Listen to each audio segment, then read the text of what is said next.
بسم الله الرحمن الرحيم إن الحمد لله نحمده ونستعينه ونستغفره ونعوذ بالله من شرور أنفسنا ومن سيئات أعمالنا من يهده الله فلا مضل له ومن يضلل فلا هادي له وأشهد أن لا إله إلا الله وحده لا شريك له وأشهد أن محمدا عبده ورسوله صلى الله عليه وعلى آله وأصحابه أجمعين.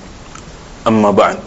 Masih bersama kajian syarah matan Abi Syuja' Al-Asfahani Asy-Syafi'i, matan dasar dalam fiqh madhab Syafi'i. Dan kali ini kita akan mempelajari pasal tentang al-masah 'alal khuffain, mengusap dua khuf.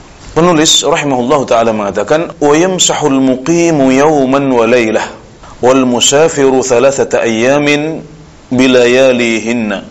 Dan orang yang mukim itu boleh untuk mengusap satu hari satu malam. Sedangkan musafir, orang yang sedang melakukan perjalanan, boleh untuk mengusap khufnya selama 3 hari 3 malam. Ini berdasarkan hadis Ali radhiyallahu anhu, yakni Ali bin Abi Thalib.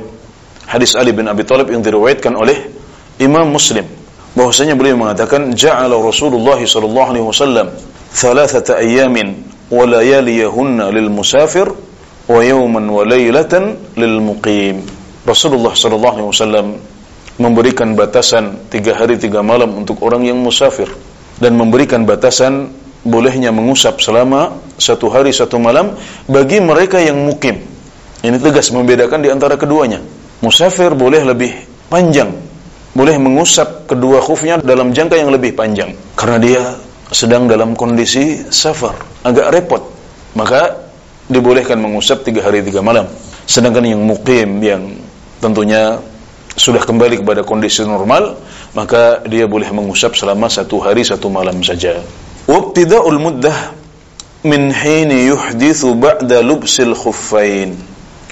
Dan permulaan masa mengusap ini adalah sejak dia berhadath, setelah memakai khuf. Jadi dihitungnya menurut mazhab Syafi'i adalah dari sejak hadas yang pertama, setelah dia memakai khuf. Maksudnya bagaimana? Maksudnya kalau kita contohkan, ada seseorang yang memakai khufnya sebelum sholat subuh. Jadi dia wudu, kemudian setelah suci sempurna dia memakai khuf, maka berarti dia boleh untuk mengusap khufnya nanti ketika dia wudu setelah itu. Kemudian dia sholat subuh dan dia berhadath ketika masuk waktu duha. Masuk waktu duha berhadath, namun dia baru wudu dan mengusap khufnya ketika memasuki waktu zuhur misalnya. Sekali lagi, contoh kita adalah ada seseorang yang memakai khufnya sebelum sholat subuh. Kemudian dia berhadath, kentut misalnya, atau tidur di waktu duha. Namun kemudian dia baru wudu dan mengusap khufnya di waktu zuhur. Maka menurut mazhab Syafi'i, dia boleh mengusap khufnya sehari semalam. Sampai kapan? Sampai waktu duha esok hari. Kenapa? Karena menurut mazhab Syafi'i, perhitungan awal bolehnya mengusap khuf adalah saat hadas yang pertama kali. Dan dia hadas pertamanya adalah ketika masuk waktu duha. Jadi awal memakai khufnya subuh, awal hadasnya waktu duha. Dia mengusap khuf untuk pertama kali di waktu zuhur hari itu, maka dia masih boleh mengusap khuf sampai esok hari. Kapan? Sampai waktu duha esok hari, sehari semalam.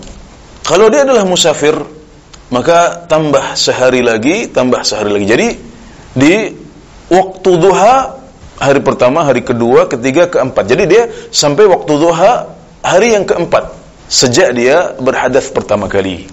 Ini menurut mazhab Syafi'i. Dan menurut sebagian mazhab lain, perhitungannya adalah mulai dari saat memakai khuf pertama kali.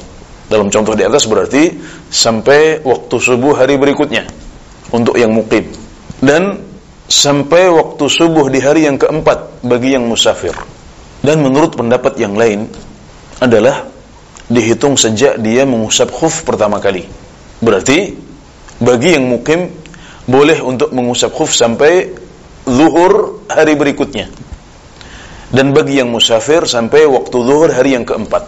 Ini adalah masalah ijtihadiyah karena memang tidak ada hadis yang tegas yang menunjukkan kapan perhitungan bolehnya mengusap khuf ini dimulai. Maka ada beberapa pendapat di antara para ulama. Barangkali ini yang bisa kami sampaikan pada kesempatan hari ini. Semoga bermanfaat. Wallahu taala a'lam. Wa sallallahu ala nabiyyina Muhammad wa ala alihi wa sahbihi wa sallam.